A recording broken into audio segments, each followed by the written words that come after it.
Hello, class. So, on Monday, we sort of went over how to create a uh, refiner design. Let's say this was the design you got for your character sketch assignment. You were sketching out the character and you hit upon this. Now, I'm not assuming that you have the art skills to create this three-dimensional model looking elite knight from Dark Souls, but you kind of get something of this caliber. You get something more of the line of this sort of sketch or that sort of sketch. And hey, man, I really like it. But then you're going to have to animate it. And therein lies a massive, massive problem because animating this, creating a sprite of this, and creating really interesting animations is too much. This may not work with your animations. So we went over how to create something that probably could. If I was going to turn this in for the character project for all of the stuff, it's like, oh, this is the final design for my character. I would definitely put a lot more time into this sketch, but again, this is just a sketch to get the point across. Uh, but something like this would probably be more in line with what you would be working with if you were going to create a full character. So let's say you look at Mega Man, or hold on, actually no, Mario in Donkey Kong, or Mario, actually, yeah, just Mario in Super Mario 1.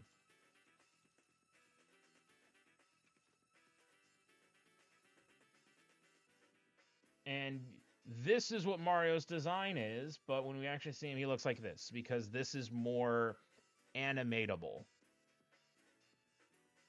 This is what the design is, but this is more animatable. I want you to kind of create a final animatable design for that. And if you're going to go straight into sprite art and you make the sprites, you give it a little idle animation, and it could just be them sitting there. It could be them like breathing or crouching up and down, what have you, blinking, whatever. Just something to show that you have the character that can be animated and you are doing some animation to it. But I also made this rig for you. If you didn't want to screw around with drawing everything and every point with a new drawing every single frame for animations, it's too much. Plus, in the industry, you will probably be doing something like this. You're making something like this more often than not. Something that you could just do the animation with here, but you create a full model beforehand. If we go back to the Elite Knight one, yeah, they made this, they put it on a character skeleton and made a rig for it so that the animators could use it. That's kind of what's happening here. But instead of making this sort of sprite art situation, you're making something more akin to a paper doll. Where you have all these little parts with all these little nubs or pins where all the joints are moving. Uh, so, all right, cool. There's the doll. That's nice. How do I make the character for it? How do I put the character on it? Well, first things first. This sort of character that we made in this sort of situation, you might want to adjust uh, the proportions. So, say for something like this, it's a little more broad of shoulder. So, go to upper torso, and we can just kind of scale it up in a way. Um, we can find maybe the shoulder, scale it up, or something like that. As you go through it, you have access to the scale of all of these, but not necessarily the rotation and translation. I would personally not screw around with it. I would just screw around with the scale. I have kind of locked them. You can unlock them here if you want to, but again, I'm kind of made this more usable than more modular in a way. So you would essentially break down, hey, what is each part of the character? What am I working with? And start to think about how that would work. And we started to do that a little bit here. Over here, we started to think about it a little bit, but we didn't go too deep into it. So I kind of want to go more in depth on how this whole model would look like, how this would work. If you remember, uh, the cube assignment, where I had you make a cube and put your face on every little part of it, that's essentially what we're doing. If you're in modeling 1 with Professor Hunter or took it already and you're doing the trim sheet assignment, that's essentially what we're doing. It's all about UVs. So if you come over here to UV editing, you click on this, we find our UV editor. And crash course on what UVs are, I personally like this example. Chocolate Santa.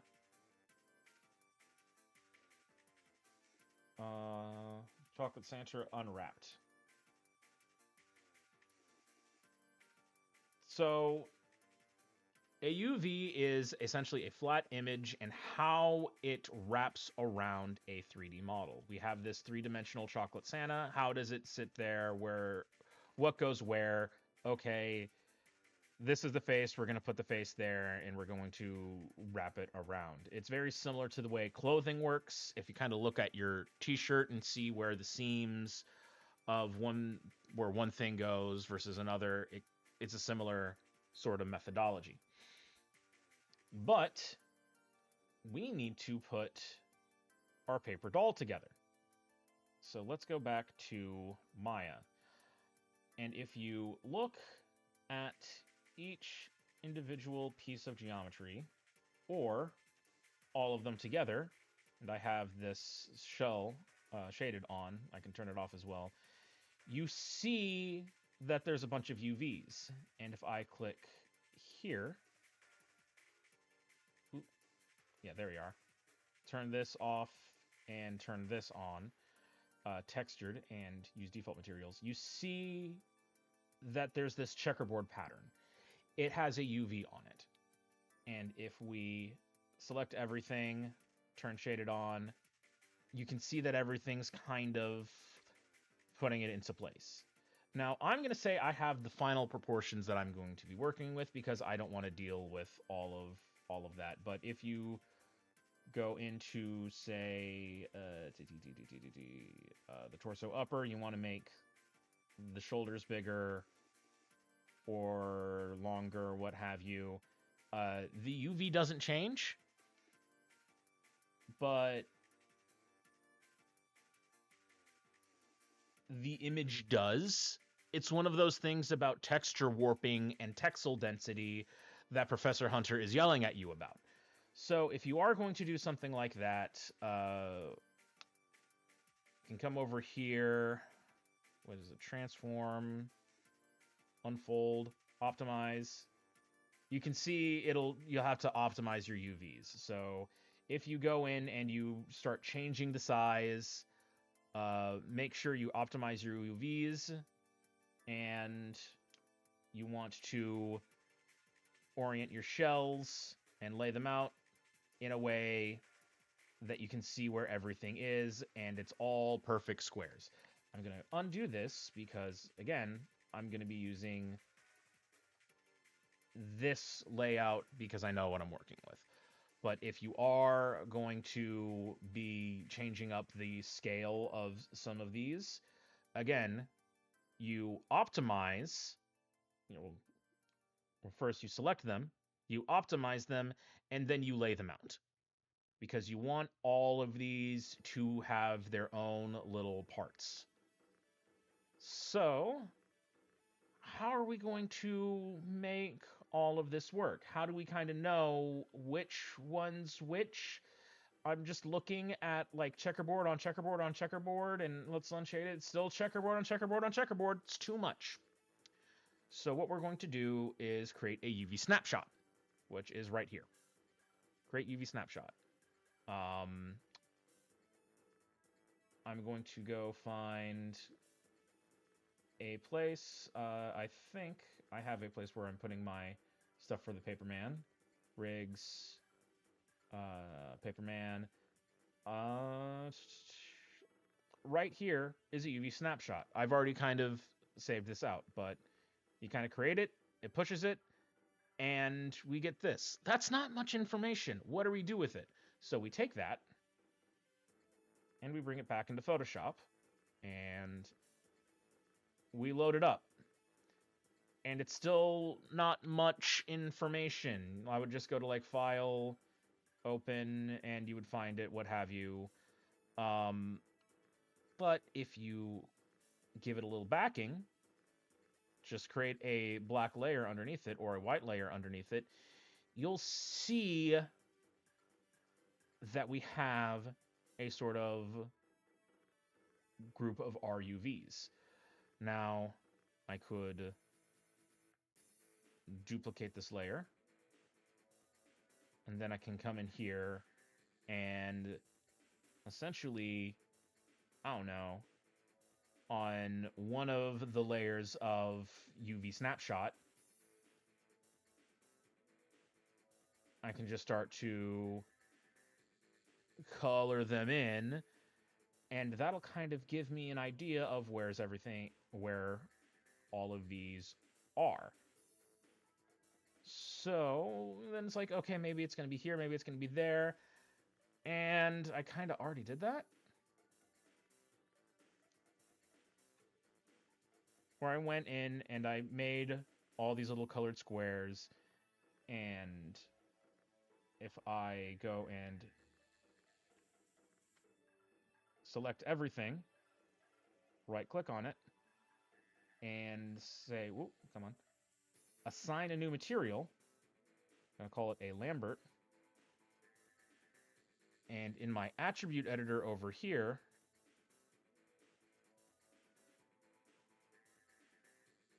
I can change the color, which let's shrink this down, and you can see I can change the color over here, but what I really want to do is I want to put a file on it, and nothing happens, but I get this image name. I'm going to find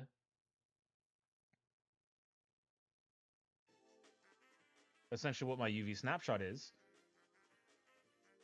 but I kind of colored it in, and bam. You can kind of see what I was doing here. I colored it in, then I put it on here, and I said, okay, purple is the head. That's the head. Okay, that's the upper arm. Upper arm. That's this color. That's that color. So I just kind of went in and wrote it. So I started to create a little map for myself, and I'm going to include this in the Google Drive where you download this, so you can do this yourself. But if you change the proportions, you're gonna want to change you are going to change the UV layout. So this is how you would reorient that. Again, you create a UV snapshot, you bring it into Photoshop, you color it in, and then you would make a new material. Oh, where is it? You would make a new material, put on the file, and you have this sort of layout that you can now work with to create essentially a map for yourself. So it's pretty rad, pretty interesting.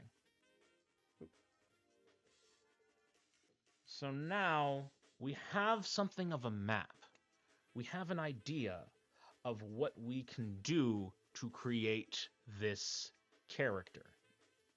So let's go back into Photoshop. And we kind of have an idea here, and we can do all this stuff.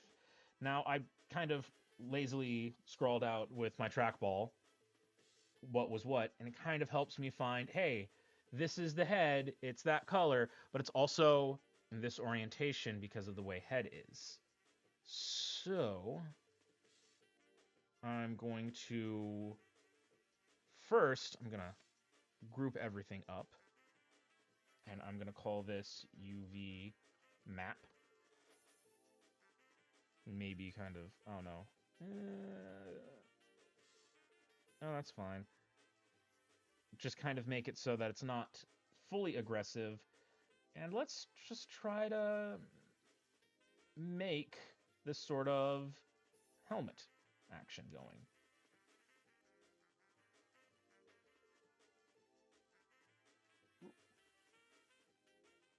Now I am kind of constrained by the size.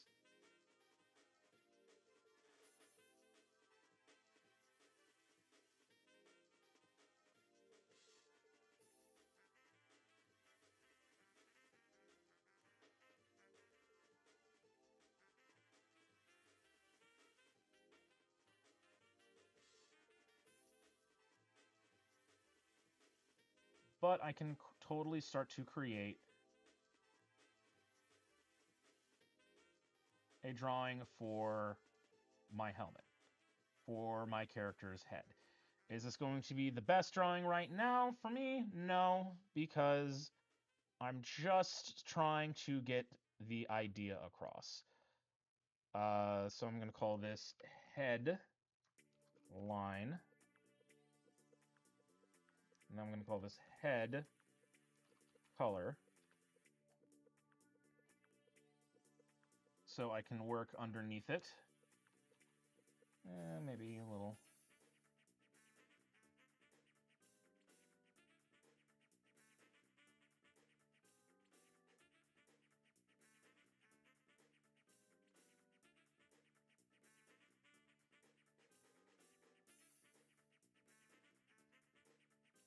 And I can go in and start to, oh wait, way too much. But I can start to go in and create my character sketch and refine it a little further and further and further and further. Maybe I want to add some sheen here. Something a little darker.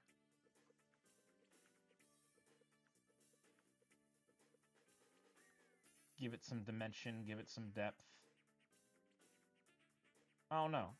As you can see, it doesn't take much to kind of give some dimensionality. Whoop, not there. It doesn't take much to give some dimensionality to a character sketch if you want to add a lot more.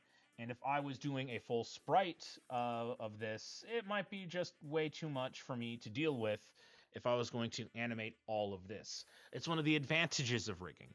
You can go all in to create specific illustrations that are very well refined because it's just the illustration that's going to move. You don't have to do the illustration again and again and again.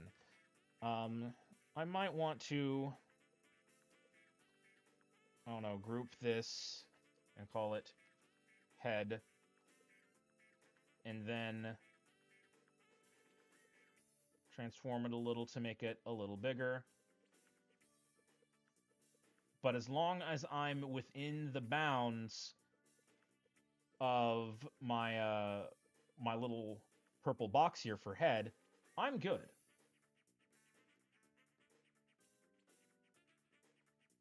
But I also might want to taper off the headline to make it look like a complete situation.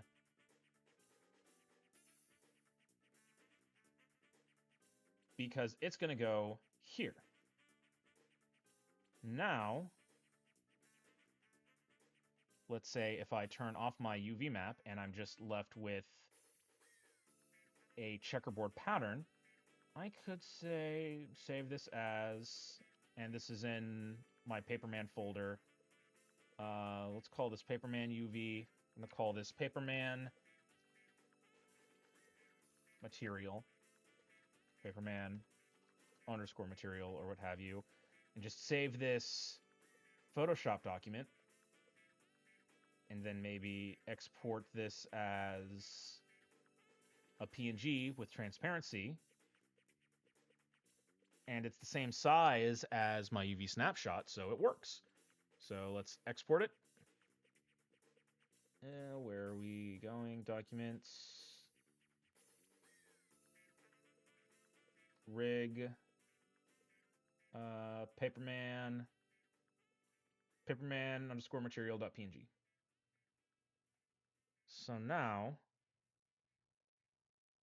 why don't we take one of those materials that we have,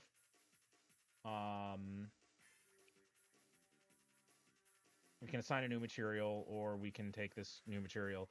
Lambert 4 for me is the same as the other one, so I'm just going to take this. I'm going to put PaperMan material, and bam.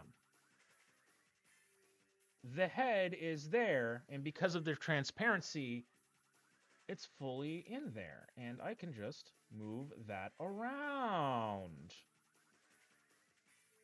Now that's kind of interesting. Now there might be some stuff that I'd have to modify for this to make it all work. Like, oh, I kind of need to move this out a little bit. I can't go in that sort of direction. So, you know what? I might have to go in and make a new sketch.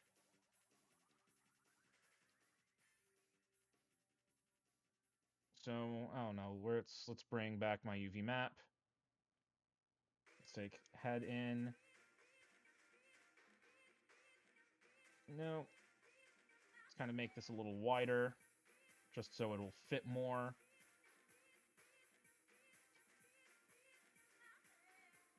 And then I can just come in,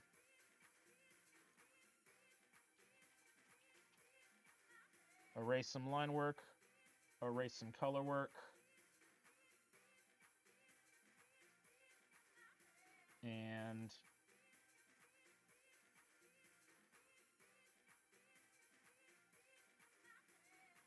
that should be more in line with what's happening. So I can then export as all of that export.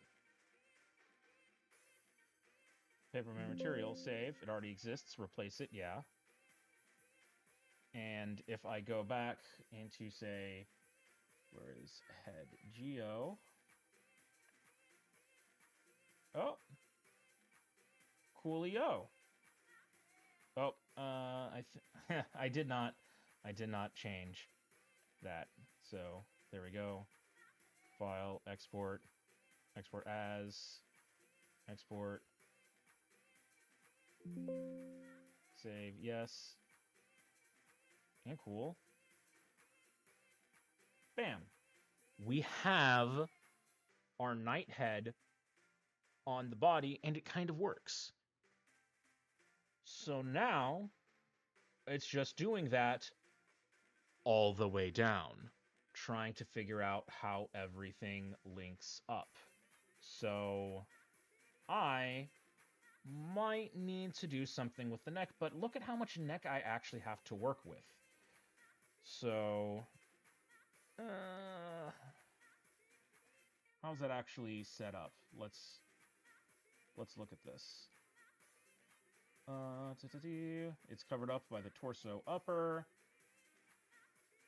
If I just hide that. So that's how that's all oriented. So it's kind of north-south. So if I just want to kind of... Let's actually look at our knight. We kind of have this sort of situation. That might not work, but it's just kind of like this silver thing going on. So if we kind of make it as wide as possible.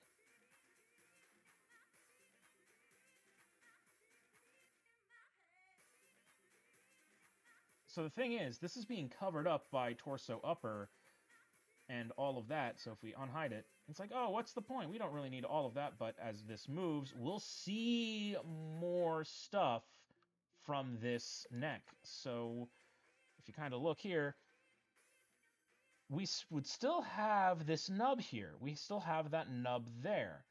If we come over here, yeah, these are kind of a little tighter, but hey, this is how they're doing it. They have these nubs that you really need to pay attention to when you are creating this paper doll setup. So I don't really need this to be a nub. I would kind of make this a tube, I guess. But I don't want to show the seams. So okay, I'm in head. I'll probably make this neck. And in neck, I would go into my brush tool again, and I would draw this out. Let's go into head, and just go into our eraser, and erase what we did there. Sort of create a new and different sort of pattern. I actually don't want to make line work here, because I want to keep the illusion that it's running. So we go here. I actually won't do a line work in color layer because I don't think I need that much going on. But if it's coming out of the bounds, it's fine because it's going into this area that's not much is happening. But if I put it into this area, we'll have problems. So I want to keep it in bounds as much as possible. I don't know, I'll give it a little bit of dimensionality by putting some darker gray over here and lighter gray over here to sort of create the situation where it has something going on. And I could do a lot more stuff if I want to. If I want to go hard into the paint and really try to, I don't know, make this smooth blend situation and go in with my smoothing brush to create this really intricate, really interesting sort of detail, I can. Do I want to do that with every single panel? Right now, I don't. You might find something interesting as you build this up, but right now this is just a demonstration to show you how it works. So I'm going to save this, and I'm going to, first I need to again be able to turn off my UV map, export as. We have this situation going on. Export. And yeah, we're replacing this because we're building it up. If you want to save as and save often, that's pretty cool. But we go into neck. What is the material here? Lambert 4. Let's actually call this PaperMan underscore matte. So when we go into the neck geo and we right click it, come on. No.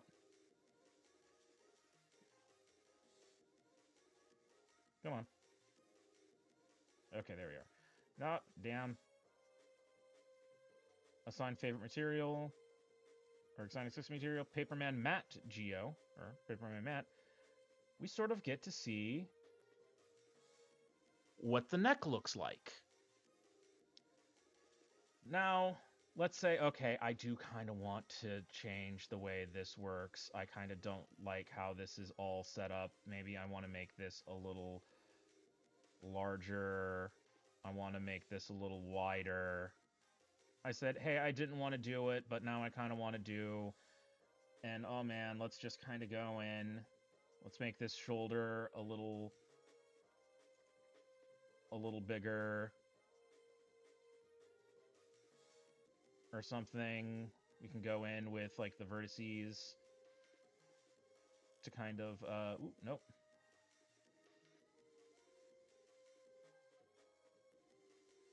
I said I want just this. Oh, and there's also this one. Just kind of build that up because if we look at the Elite Knight, the left shoulder has this sort of situation going on.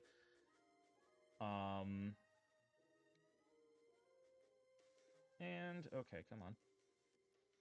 Go into object mode. Say I want to bring it forward, so I would unlock selected and maybe bring this a little forward.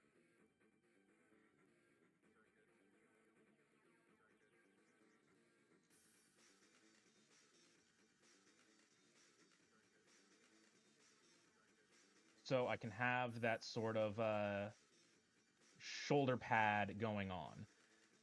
I just changed the geometry. I just changed the paper that this is working on.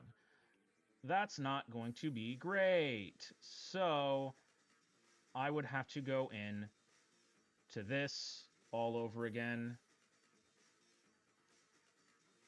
Find all of that. Where is it?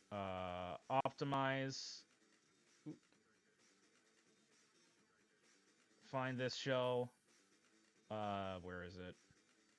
Optimize it. Straighten.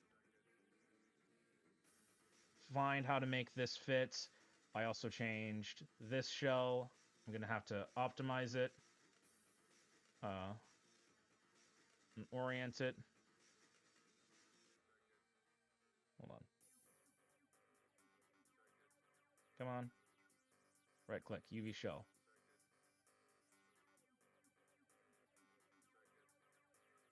Yeah, it's pretty, it's kind of okay, but it got just a little bigger. So it should be fine, but this one I changed geometry on. I'd have to go in and then change the layout. And it changes everything. Okay, oh no, that's fine. It's mostly all right. I'd have to go in and move everything. Here, I'd have to remake, where is it? I'd have to remake this, but because of the way I kind of set up the head, where did this go? Or where did a lot of this all go? Yeah, things got a little jumbled around. So I might be able to move it around, but hey, if the neck got moved around, where did the neck actually go? Yeah, the neck got moved over here for some reason. Yeah, I could just, like, find my neck and just kind of move it over there and be fine, because they're all the same sort of size. So I can just keep going and go back and forth between Photoshop and Maya to create my little Paperman sort of rig. And at the end of it, we'll have a sort of, where is it? I saw it somewhere. But we'll have a sort of doll like this. But it is all just kind of going back and forth and figuring out what you want, how you want to set it up. It can be very, very interesting. It might take you some time, but as you go through, you could create your own little rig out of whatever design you want.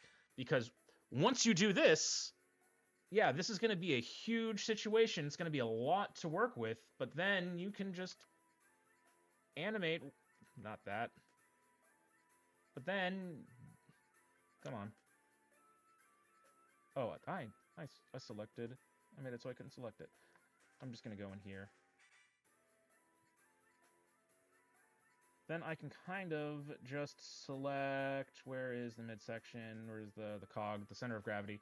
I can just do this, and this head won't move. So I just have to do this once. I'd have to account for that. But if I do it, it'll all work out. It's going to be a big upfront cost for a back-end boon. Again, you have to go in there. You have to make sure that all of your stuff goes in. You have to make sure you have enough space to hide all the joints. it's a very interesting situation. Experiment. If you need some help, let me know. I hope this gives you enough information for you to continue. All right. Have a good one.